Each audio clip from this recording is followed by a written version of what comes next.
the Enterprise Digital Podcast with Ian and Barclay Ray, navigating the ever-expanding service management maze.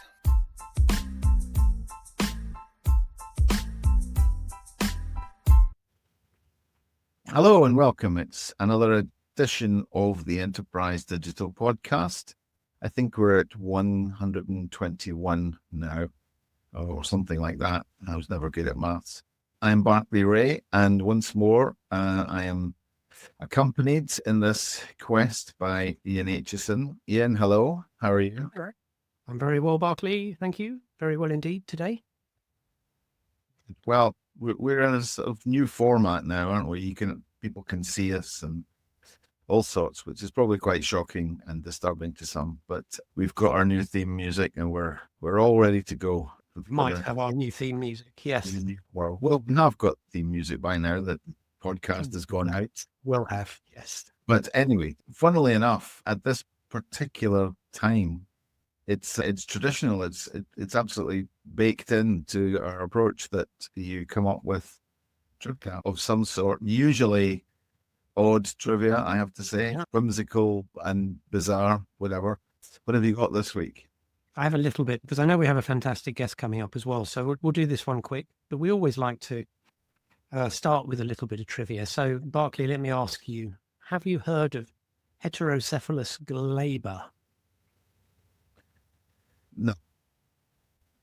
Okay, well, let me tell you, heterocephalus glaber. That's the end of the trivia. It's also known as the naked mole rat. Oh, yes, the naked mole rat. So very exciting news. Researchers from Shanghai's Tongyi University have recently done some research into why the naked mole rat, heterocephalus glaber, lives for such an extraordinary long time. It lives for, I think it's about 40 years, but it's a tiny little animal that you'd expect to live for a couple of years maybe. And it turns out they have some unique DNA configuration, and I'm not going to go through the detail because we don't have time or attention span to go through all of that. But exciting good news that these scientists have found the enzymes which provide the changes which give the mole rat its extended lifespan. So who knows, in the future, we may all be living for a considerably longer time thanks to the naked mole rat. How about that? The only thing is, I did hear coincidentally on the radio today that they were just talking about mice, and we often do talk about mice on this podcast, or other rodent. Yeah. But actually, a house mouse can, a female house mouse can produce, I think it was 60 mice a year, babies, like that. So they pretty quickly get up to the thousands, and if they're going to live forever, what are they going to eat? What are we all going to eat if we keep procreating and living? More cats. Need more cats. Yeah, that's the answer. Anyway, look, that's not why we're here today, is it? That's not why we're here. We can eat more of that false, lab-created protein that you're always on about. Anyway, yes, let's get on to the topic of the day and introduce our guest. Yes, let me bring up on stage our guest. 3, 2, 1. Hello, Martin McKenna. Good afternoon, gentlemen. How are you doing? That piece of trivia has told me one thing, and that is I don't want to play Ian at Scrabble. Actually, he'd probably be safe. He'd probably be safe now. It's not my strength. I like a game of chess, but not so much in Scrabble. Yeah, I was just thinking, Scrabble's probably not that bad because you don't need to produce pictures or drawings of. That's not the most disgusting thing that he's come up with by a long. It's just a long, complicated words. You came up with one for the title of your last show as well, and I thought, my lord, 20 characters long. He's going to be a Scrabble champion. We're an educated bunch. So, Martin, it's great to see you. How are you doing? I haven't seen you for a while. It's been a long while. I think the last time was probably up in Scotland at my IT in the Park conference when we were running those many years ago. It feels like, anyway. I do remember, yes. Just for those that don't know you, give us a quick sketch of, because I mean, you have like the rest of us been around for a little while in this industry. So I mean, and I know that we worked with Ian and so on. But I mean, tell us a little bit about your journey. Brief background, right? At 19, by default, I had a sort of a gap year at university where I went and worked for Mitsubishi Electric, and they put me onto what was called the Technical Services Group, which turned out to be a help desk. And nearly 40 years later, I don't seem to have managed to escape the help desk world or the service desk environment. So in between those times, I've worked for 3 different vendors in all sorts of capacities, from training to implementation to project management and eventually account management and sales, involved in some of the largest implementations in the UK, Scottish Police Force and Scottish Enterprise, and worked with Ian for some of that period of time as well. Way back at Touch Paper, Royal Blue, Landesk, and several other names that you may see on the CV, which all turned out to be exactly the same company under different ownership. So all of that sort of went by fairly quickly. And I then reached a point where I thought, you know what, I'd like to work for myself. So I decided to go off and create the equivalent of the SITS show or the ITSM show up in Edinburgh. So that kicked off a lot of hard work on LinkedIn. And 5 years later, we were regularly having shows with 300 people in attendance and people flying in from all over the world to present from us, and a spin-off ServiceNow partner conference as well. And it was all going really nicely. And then COVID hit, and overnight, I no longer had a business. It literally went to zero. No government support, no nothing, no future in England's dreaming, as they say. Very good. And literally there was nothing. So fortunately, I got picked up by a ServiceNow partner and went off and did stuff in the ITOM world, which was new to me, a slight change to do ITOM. So did that for about a year till they got bought over, as is the ServiceNow way. The partner got snapped up by a larger organization. I then moved on to be a Freshworks partner and did that for quite a period of time. And then I decided to do live streaming for fun as well. So I'd sort of do that on the side now. And a little bit later on, we'll talk about another project that I thought I would kick off so that I didn't waste all of my 40 years worth of time in the IT service management arena. Well, fantastic. That's quite I'm tired now. a considerable. We're all exhausted. We're all, so yeah, and so you've been through a number of different organizations. The conference, the Edinburgh conference, was a good one, and I think, did you manage to sell that? Is that there's something else going there now? So that's, I assume it was based on this. Yeah, it's based on the same thing. So it's been rebranded, and I've effectively sold that on to Ray Bug and his team at Digit Events, and they're now rebranded it ITSX. They made up the name ITSX, and I said, why ITCX? That would kind of make sense, but nobody knows what ITSX is. And they said, oh no, we just made it up because it sounds good. And I said, well, you're going to be spending your whole life trying to explain what that is, and nobody will know.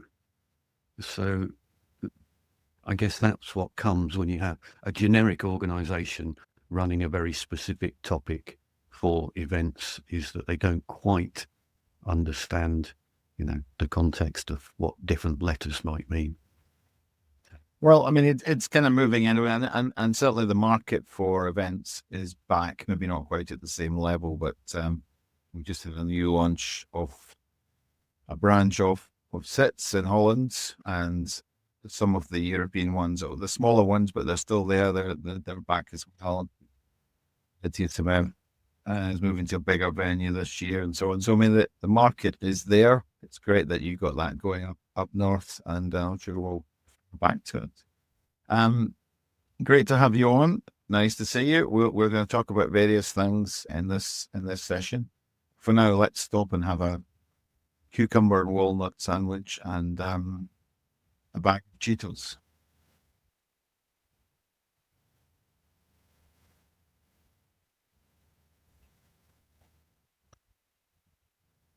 Okay, so we are reacquainted. Just, I suppose kicking off, I mean, based on that history there that you've described, Martin, what's your thoughts on where we are in the I mean, I did smile when you said you got into service desk and couldn't get away. I mean, I'm totally with you. I've been trying to get away from you. No, it's that sense of once you're in there, it is one of those things that sticks. It's got a lot of great elements to it. What's your sense at the moment of where the industry is and where it might go, and Where's it heading? where we're all going? What we're going to be doing next? All going downhill. I think I got to the point where it was the industry when I first joined, right? There wasn't any help desk products. I think I wrote something in DB3 or something, completely unaware that what I was actually doing is creating a minimal viable product help desk system, because I was basically going from paper to digital in terms of logging calls, so we could actually find stuff that people had asked us about. And from that point, it just, things just kept evolving and evolving and evolving. I can remember being around at the time, I think when Ian was around as well, when change management was suddenly introduced into the world, and thinking, wow, this is amazing. And then being in a room with a load of people who just didn't get it at all. And from there, things continually evolved. But they got to a point, I think, where we kind of stagnated. Everything stopped. And all of the products were almost identical, and they all followed the basic ITIL rules, and that was pretty much it. You couldn't tell one from another. And I must admit, I almost sort of fell out of love with the whole thing at that particular point. And that's probably when I went off and started to do the events piece. But then, of course, a couple of years later, AI starts to come in, and Freshworks were one of the first people, I think, who started to introduce AI. And at that point, that took me back to the older times when people hadn't got a clue what was going on with change management. They introduced AI for routing calls effectively. And what would happen is all of the service desk staff would go in and check what the AI was doing at all points. So far from increasing the throughput and efficiency, the call resolution got a lot worse because the help desk staff were busy checking AI to see what it was doing. As it turns out, it was doing a pretty decent job, but they didn't trust it at that time. But things have moved on, and they continue to move on. And I was listening to your last podcast where you were talking about AI and knowledge bases and the creation of knowledge articles. And I thought, that was a really interesting piece for AI to be focused on growing knowledge. People often say, the best use of knowledge is reuse of knowledge. So I think that's a great position to be. But one of the other things that I'd always been thinking about when we go back to service portals was you log onto a service portal and the tool knows loads of information about you. It knows what job role you are. It knows what location you're in. It knows what infrastructure you're on. It knows what software you've got. It knows when you use the software, how frequently you use it. It knows all of the calls that you've logged recently. It also knows all of that information about all of your colleagues as well. So you can probably see where I'm going with this. If I log on to a service portal, I would expect nowadays AI to be presenting me instantaneously with solutions that people of a similar profile to myself in a similar location with similar jobs have been having issues with, because it should know or predict when I call up what I am likely to be calling about. What are your thoughts on that, gentlemen? I'm going to jump in on that one. And certainly I recognize the things you're describing there, but it's interesting that you talk about people coming to a service portal to try and report that something isn't working, that something isn't right, or to get help. And what I think I've seen, because where you dipped into the events market for a while, I spent time in the DEX industry, and I see digital experience management has a big impact into this. And that is more about detecting something has gone wrong and correcting it. So you don't need to go to that self-service portal at all. There's no requirement to go there because it's detecting things, it's communicating with you locally, it's fixing things. If incidents get created, they're created and then resolved automatically. So yes, but more so, I'd say. I see what you say, but I think there's that extra level of actually going all the way into the environment where the user, the employee is, and fixing things around them as they work, offering advice as they work. And I think I see that a lot. Yeah, and I think what you're talking about is the ultimate, isn't it? Really, that's where you want to be. Seems to be the direction it's heading. More and more is we no longer need to let IT know that something isn't working. I mean, that's a very old-fashioned and reactive model of, if you don't contact us, clearly everything must be fine. No, I haven't contacted you because I don't want to, because it's a bad experience. You can't spell my name. You don't understand me when I talk to you, or you ask me to fill in a complicated form with lots of drop-down lists that don't make any sense to me. And in this day and age, I don't want to do that. So I'm not going to contact you. Just fix it. So, yeah, that's where I see a lot of that heading. These are quite perennial problems that have been around for a while, though. I mean, it's good if we've got to a stage now where we really are embracing that. I mean, and it's all common sense. I mean, there's a lot of stuff about, human-centered design and support and all, which is absolutely great. Again, it's stuff that we probably should have tackled from a human perspective a long time ago if we haven't done so already. And I do wonder sometimes, a lot of the stuff that's talked around about experience is the same. It's stuff that we probably should have tackled on the quality side some time ago, but we've now got the means. We've got the will through the human focus and the means through the tools to do it, I guess. And then we've got AI coming in and going, bye everybody here. Well, that's the opportunity to make that change, isn't it? AI brings the opportunity to, rather than focusing on how to resolve an incident quicker, to stop the incident existing in the first place. That's I think that where that opportunity comes in. But Martin, I know you've been doing things with AI around the industry in different ways as well. There's been a bit of noise on LinkedIn about some clever AI things or a clever AI piece you've introduced. Do you want to tell us a bit about that? Yeah, so I had a bit of a light bulb moment. I suddenly thought, I've been in the industry for 40 years.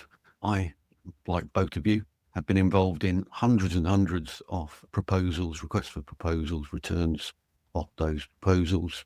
And it's a long and arduous task. You often, if you have received a proposal, you'll look at the proposal and you'll be able to instantaneously see repeated questions after repeated questions where they've just cut and pasted requirements from around an organization, and where people don't even know what they can ask for. So they always ask for the same things again and again and again. I've got hundreds of these documents. I've also got hundreds of replies to these documents from numerous different vendors, having worked in the vendor space. I've also got loads of mind maps that I've created. I've got loads of documentation, and this goes back to a point you were making last week, Ian, with regards to not just features, but what the features do for you, how they can benefit you. Do they reduce admin overhead? Do they increase customer satisfaction? What do the features really do for you? Not just a comparison of features. It'll be very easy to compare, for instance, a chatbot with a chatbot, but these chatbots, they do hundreds of different things dependent on which platform they're on, like completely and utterly different things. So that's not one feature, but you need to understand around the context. So I've got all of that information. And then running events for 5 years, I've got hundreds of presentations on the future of the service desk and swarming and gamification and whatever else you might want to think about, but loads and loads of information. So what I thought I would do is take all this information and feed it into AI and create an LLM.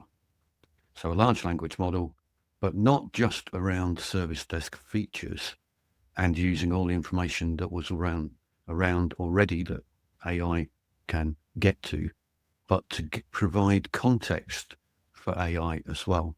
So to also look at the individual vendors in terms of the company themselves. Are they likely to be bought over? How easy are they to work with? What sort of user feedback do they get? Do they run events? Is there a successful online community for that individual company? Where are their support based out of? What hours are their support on? What success have they had with implementations? All of these information is about partnerships as well. So put all that into the LLM as well.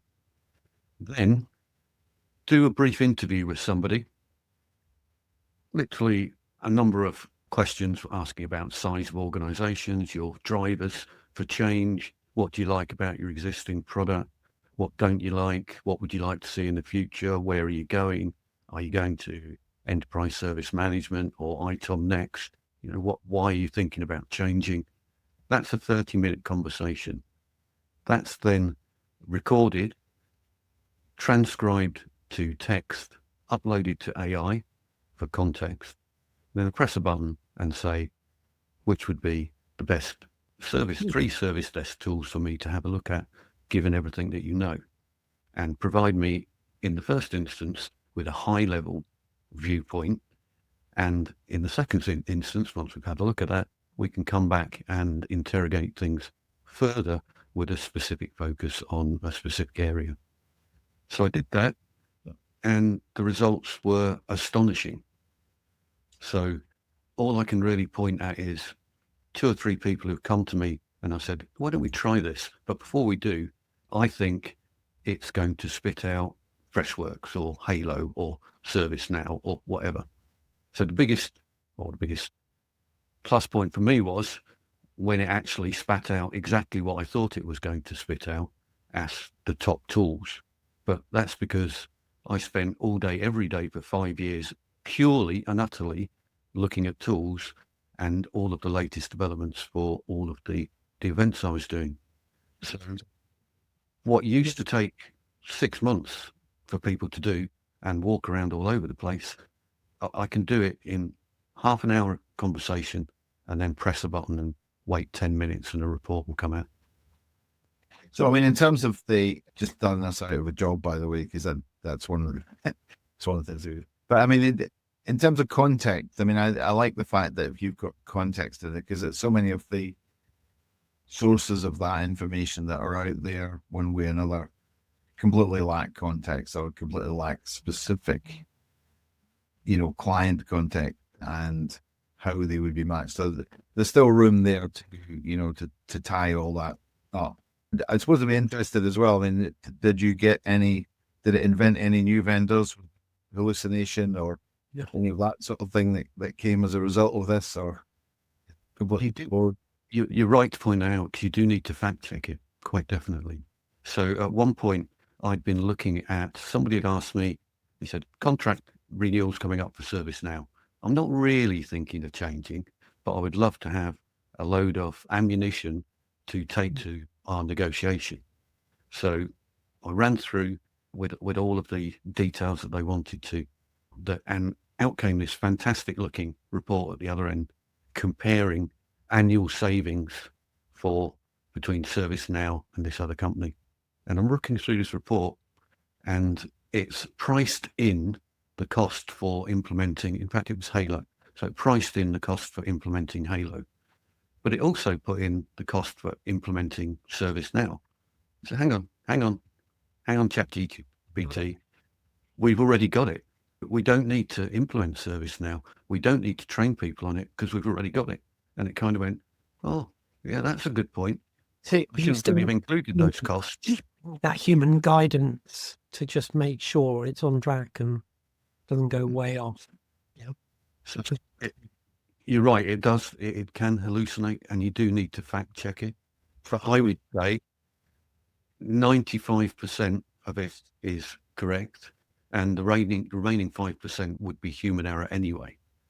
We've all seen the processes and been through them and know that somebody had already chosen a tool before they started, so they bend the results to try and make sure they get the tool that they want rather than the best tool for them.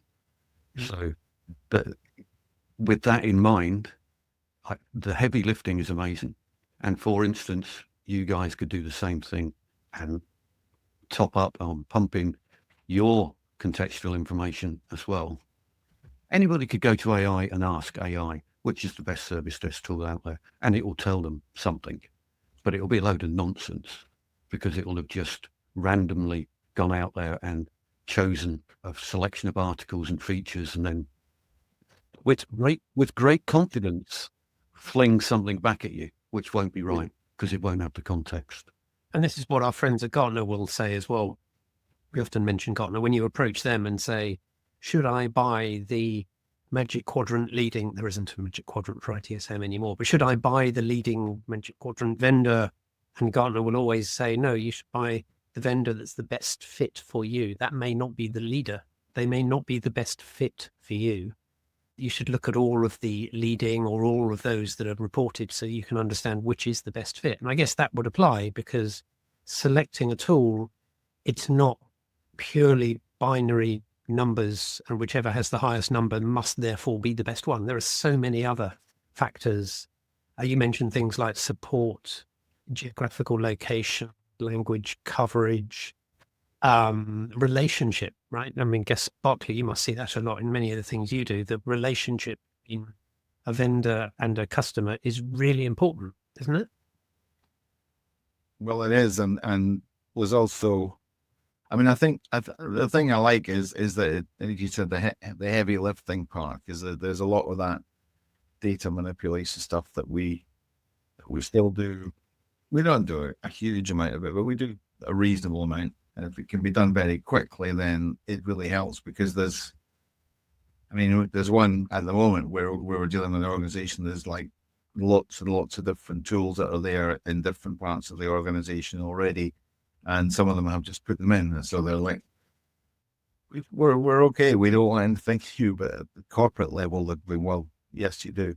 So there's a bit of facilitation, maybe and stuff that's needed there with the data to back it, I guess. That sounds really interesting. And where is that going, Martin? I mean, are you engaging directly with the industry, or are you doing that through organizations, or what? Just briefly. So I've just thrown that out as a sort of a pilot phase thing. So if anybody thinks they'd like to have a look, you don't have to be wanting to actively change your service desk or anything like that. You might just want to say, hey, just out of curiosity, let me compare what I've got at the moment with everything else that's out there. Then by all means, get in touch with me. LinkedIn is as easy as any, and I'll spend half an hour with you, and then you can have a look at the report and judge for yourself. But one of the things is it just you just mentioned service desk quite a lot. I mean, presumably it's wider in terms of the wider ITSM. ITSM and ESM really is where we're looking at, and obviously there are things like IT business management and ITOM and stuff like that. But we kind of know where the likely vendor is going to be ending up with that anyway. But if people want to ask the question and validate their choice, then they can do. So I guess that's another way. But one of the other things that I decided would be interesting to do as well. You mentioned SITS in Holland, Barclay. What I did was I thought, do you know what? I'm going to download all of the agenda for SITS in Holland and then have a look at, as a potential delegate, I want the AI tool to suggest 3 vendors for me to go and see because I'm thinking of changing my tool. But I also wanted to suggest 3 speaking sessions for me to go and see based upon you now knowing me and my requirements, AI, which would be good fit speaking sessions. So I thought I'll pump up all the information into the tool to have a look at that. So I pressed the button and it whirred around and it thought about it and it came out with the 3 different service desk tools I should go see and the 3 different talks I could go see. And I said, okay, plan my day out for me. So it planned my day out for me. And then this is where we need to look at the fact checking and hallucination. I cross-checked the scheduled times for the speaking slots AI had completely ignored them.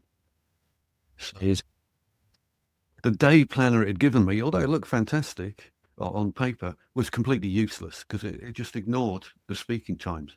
So I then had to go back and say, no, there was a schedule of speaking times. And by the way, I need at least half an hour on every vendor stand to talk to them. So there's no point in giving me 15 minutes to talk to a vendor. And I need at least 5 minutes between the end of every session to walk to the next place I need to be to. So after I told it all of that, eventually it's learned that that's what I wanted, and now provides me with a great walk around for the day, seeing exactly what I feel, what it feels is useful for me to see. And it gave me reasons for going to those talks as well. It didn't just say, go and see Barclay or go and see Ian. So go and see Barclay because he's going to talk about X, Y, Z, and go and see Ian because I think that relates nicely to the requirement that you have for moving towards enterprise service management and whatever it's going to be. It gave me good reasons to go to these different places. And so that was my idea, but I haven't actually tried it out for real yet. So I just did it in theory to see what it would come up with. But I thought, God, if it was me, I would love that. The experience of going to a show is great, wandering around and looking at stuff, but you go vendor blind and you forget which stand you've been to. And you'll turn up a speaking slot you think is going to be interesting and then turns out not to be. So to have my time planned out for me and used efficiently, it seems like a great idea. And I kind of got it slightly from these AI tools that are now planning people's holidays for them now. So they say, right, you're going to a part of the world that you don't know. Here's the top 5 things people normally do. This is how you get between them. Train, plane, automobile, and it will cost X, Y, Z. And this is what you'll get out of it. And people are using it for holiday planning. So for me, it seemed like a natural evolution that, hey, I think use this. When you've got clarity on where you think, I mean, there is that balance, which we've spoken about on here a few times before, between trying to do things that we currently do a lot better or doing things that we'd never thought about doing because, we were used to them all being done in silos and so on. I think that's still a balance. I was part of what I was doing this week. I was at a workshop with, they went into 3 groups and they were all given a task outside of their normal knowledge. And one could only use AI. One couldn't use AI at all, and the other one could use a bit of both. And it was fascinating. It was fascinating because I don't know if anybody really won. I mean, I think the hybrid one probably had the best, but they got bogged down. They had the AI only, they had got brilliant state very, very quickly. And then they realized, like you saying there, that a lot of things were just wrong or inappropriate or just they couldn't use them, So they spent most of their time actually correcting they'd found because they were relying on it entirely. And when it's outside of your knowledge area, what do? You can only go by, it's like following a sat nav or having a sat nav and some knowledge. The others actually benefited from being able to go outside of that and either go and Google or search other things, or in some cases they were able to use some knowledge that they had, bits of knowledge that helped them to make some decisions. But the way, like came down to that whole thing of like, there's no absolute way that you can just get it to do something that you've never done before. You've got to have some sense. It's great to give you the start, get you going, ask you a lot of questions, give you stuff that you haven't really thought about, and then you still need to. This is why I said before, and I think it's still true, that we see the greatest value of AI when it's being built into products by the vendors, because they're taking that LLM capability and they're crafting it and they're training it and they're teaching it and they're educating it on the right thing to do before they expose it out to their customers through their tools. So you get these unique AI features that are very targeted and much more confident and guaranteed in their response than me running up ChatGPT with a great idea and going, oh, damn, it's wrong 35% of the time. Yeah, it will be. But when it comes as a feature to a vendor, they've eliminated the 35% before it goes out of the door. That's where I think we see the hitting the target greater, where it's boxed, fitted, adjusted, targeted, and delivered as part of a bigger picture. Maybe that. Interesting stuff. That sounded like a good end to a podcast there, Ian. This is the point where we traditionally take a short pause, I think, for music and a further pie. But I mean, it is good. I think it's a really good topic, and I think it's one of those areas where actually by starting to create that content and centralizing it and having it in an independence is certainly, as a consultant, that's always been the main thing, really. And as long as that maintains independence in terms of that data and the output from that, and then I think that will be really positive. The other thing you mentioned before, just to talk about, was community and your thoughts around where we are in terms of the industry and what communities there are. Or, where are you on what we have at the moment? We have a multiplicity of different groups and organizations and so on. Are they working for you or not?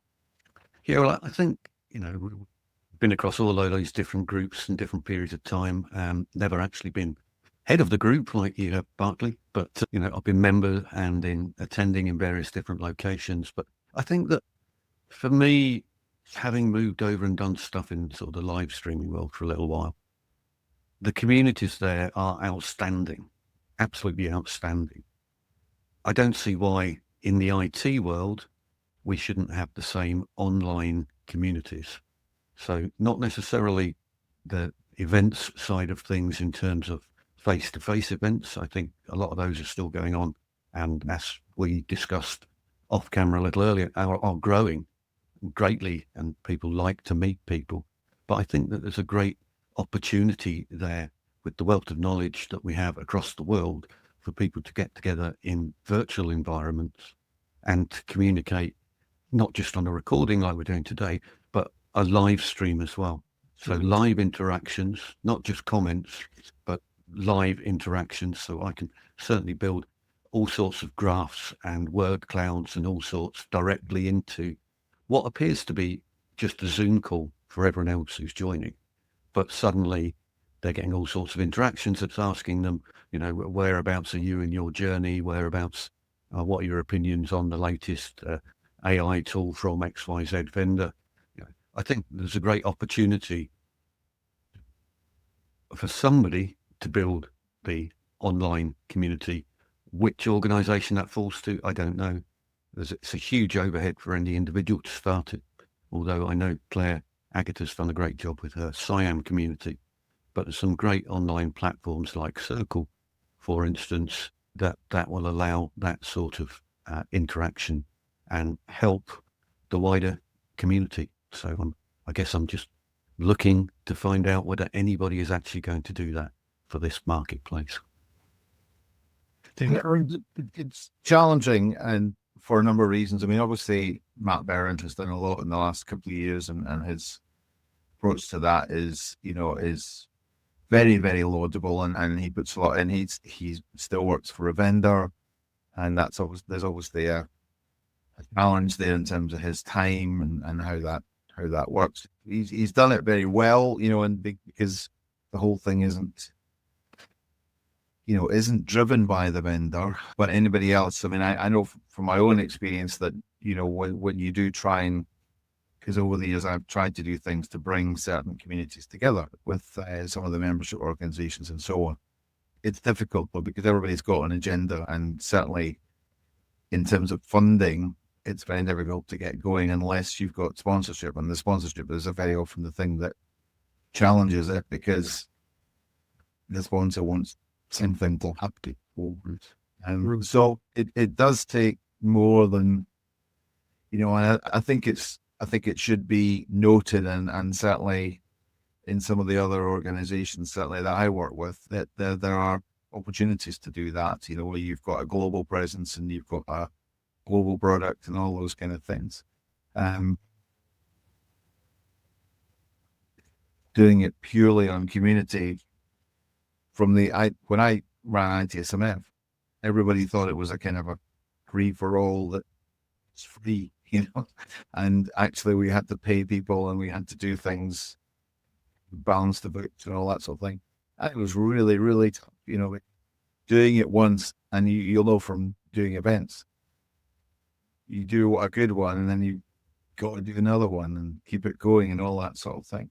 So it's a brave, I think there's a lot of us like this do podcasts and things to keep the conversations going. I'd definitely be interested to see how it goes to develop that. But it's, I don't know. But maybe you should step up, Martin. Maybe you should be doing it. Well, you're doing, Martin, you're doing good work with your online streaming, live streaming, YouTubing. You're carving a leading path with the technology. You're very visible with that. So, credit to you for that. We're an IT industry, and yet, very few of us are using the new technologies yet in this way that you are. And we've only recently moved to video, and we've look at us dragging ourselves behind into the 20th century. Yes, yeah, certainly so. But yeah, it's an interesting topic to me. That whole market is so big, that the audience is so massive. It's global, massive. You have to find a way to make it into smaller groups. Otherwise, it's overwhelming. I mean, you can't have 50,000 people turning up to a live session and successfully communicate well. So you need to find some way to break it by geography or by topic or by specialism or by something. Otherwise, it seems unmanageable. But I think that's where it's worked for Claire, because obviously there's an agenda there to get Siam on the. Does she draw a box around it and focus in? And there's probably an addressable audience that's more interested in that than some of the other areas. But and she's still that. I mean, it's still been a great achievement, but it is something you can put in a box. And as you'll know, as probably one of our few listeners on this, Martin, I'm impressed that you listened to our previous. We talk about lots of different things. So I think finding that next topic is the challenge. I think we've had a really good conversation there. So we'll stop and have a further sip of elderflower ale, and then we'll close out. Thanks for having me, guys.